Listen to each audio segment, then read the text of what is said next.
अस्सलाम वालेकुम। इस वीडियो में हम सीखेंगे कि moments about some certain value हम कैसे फाइंड आउट करेंगे। जैसे यहाँ पे हम मोमेंट फाइंड आउट कर रहे हैं अबाउट a = 10।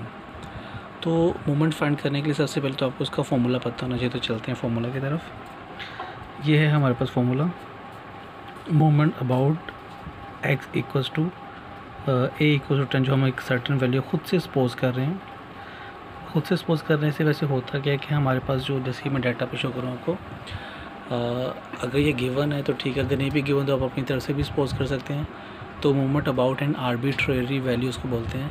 आप कोई भी वैल्यू, ये जो आपके पास कॉलम x वाला है, आप इस कॉलम x में से कोई भी वैल्यू ले सकते हैं। आप इस कॉलम के अलावा भी कोई सपोज कर सकते हैं, लेकिन बेहतर ये होता है आप कॉलम के दरमियान में करके जैसे यहाँ पे वैल्यू लें, उससे कैलकुलेशन आसान हो जाती है। वो कैलकुलेशन आसान कैसे होती है ये मैं आपको बाद में शेयर करता हूँ। पहले चलते हैं फॉर्मूला की तरफ।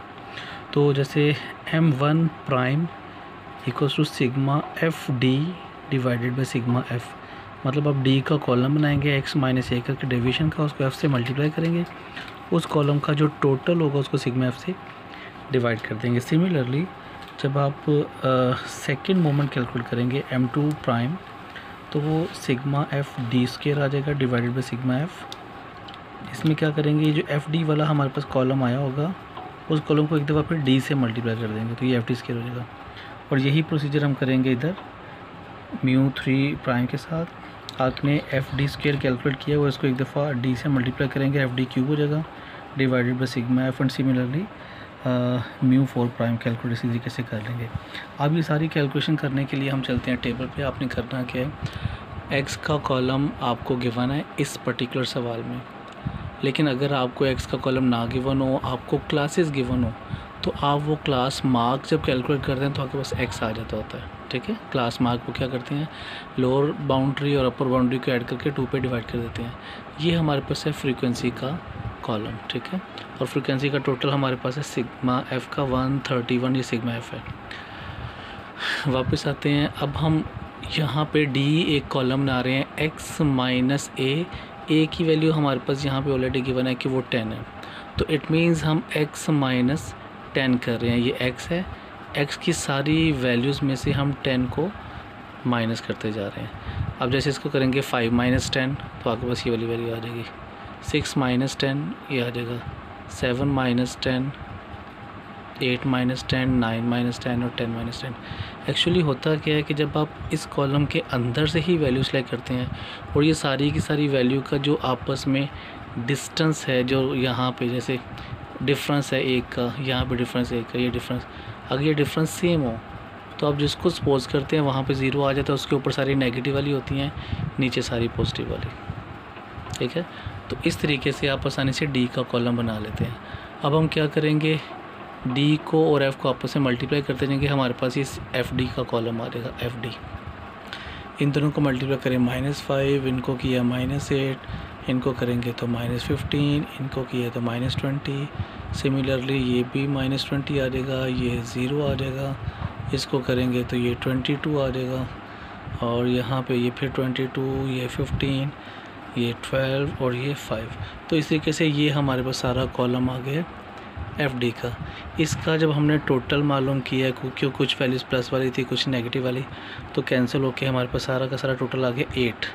तो ये इस मेथड की खूबसूरती है, इसमें हमारे पास ना बहुत लंबी चौड़ी वैल्यूज़ नहीं आती, वैल्यूज़ छोटी छोटी आ जाती हैं। अगर आप डायरेक्टली ये D वाले मेथड के बजाय मोमेंट्स अबाउट ओरिजिन कैलकुलेट करेंगे, जो भी आपका मेथड डाटा गिवन, उस पर डायरेक्टली मोमेंट्स कैलकुलेट करेंगे, तो उसमें समटाइम्स ना वैल्यूज़ बहुत लेंथी आ जाती हैं।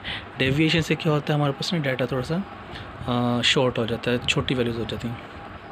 अच्छा, अब ये कॉलम देखिए FD², इसमें हम क्या करेंगे, ये जो FD है और जो D है, इनको आपस में मल्टीप्लाई करेंगे। जब D मल्टीप्लाई होगा तो FD² हो जाएगा।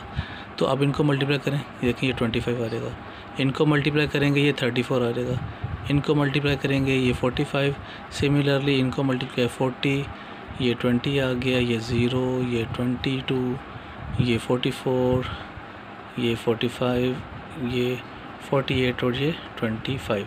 और इस सारे कॉलम का जो FD² था, ये वाला कॉलम, इसका जब हमने टोटल मालूम किया, देखें वो 346 आ गया। अच्छा, इसके बाद अगला कॉलम देखें, ये एफ डी क्यूब है।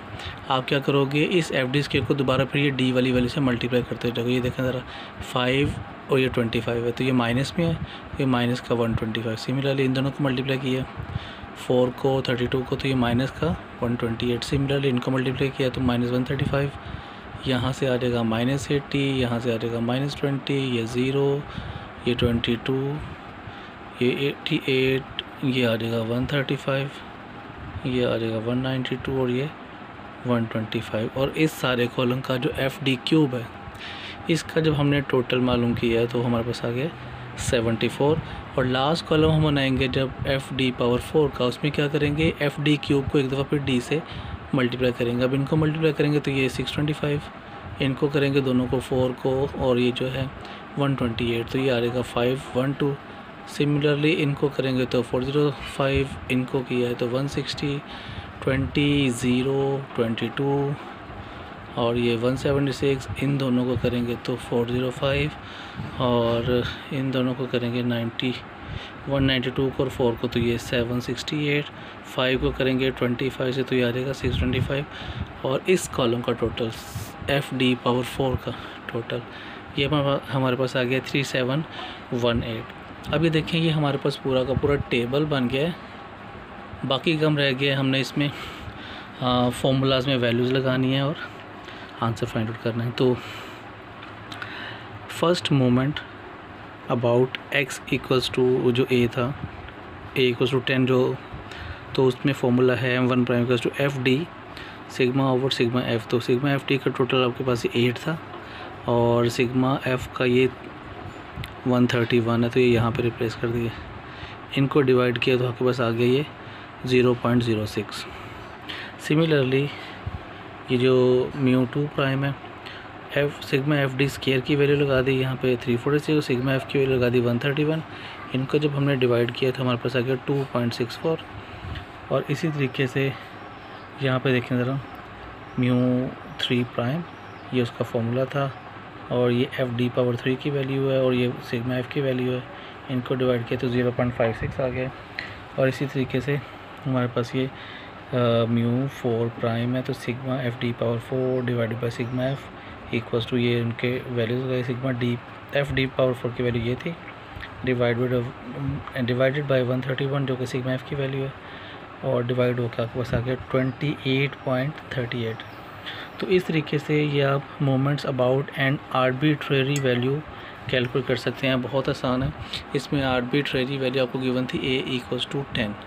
अगर यहाँ पे आपको a इक्वल्स टू 0 गिवन होता तो वो मोमेंट्स अबाउट ओरिजिन होना था, ठीक है। अब ये जो मोमेंट्स हैं ये क्योंकि आर्बिट्रेरी वैल्यू के अबाउट है, तो असल में जो डिमांड किया जाता है समटाइम्स आपको कहा जाता है कि find moment about a equals to 10, मतलब तो ये जितना आपने काम करना था ये कर लिया। अगर कह दिया जाए find moments about a equals to 10 and then convert into moments about origin, तो फिर उसका जो है वो प्रोसीजर थोड़ा सा ये सारा करने के बाद चेंज है। आप ये सारा प्रोसीजर करेंगे कि μ1 μ2 μ3 μ4 प्राइम ये सारे कैलकुलेट कर लेंगे। इसके बाद कन्वर्जन के फॉर्मूलाज हम यूज़ करते होते हैं, ठीक है। तो वो मैं अगली वीडियो में आपसे शेयर करूँगा। अभी के लिए हमने सिर्फ क्या किया है, moments about a equals to 10 calculate किए हैं, ठीक है। अगली वीडियो में हम उनको कन्वर्ट करेंगे मोमेंट्स अबाउट ओरिजिन में, ठीक है। बहुत आसान है, इसको देखिएगा। गुड लक, अल्लाह हाफिज़।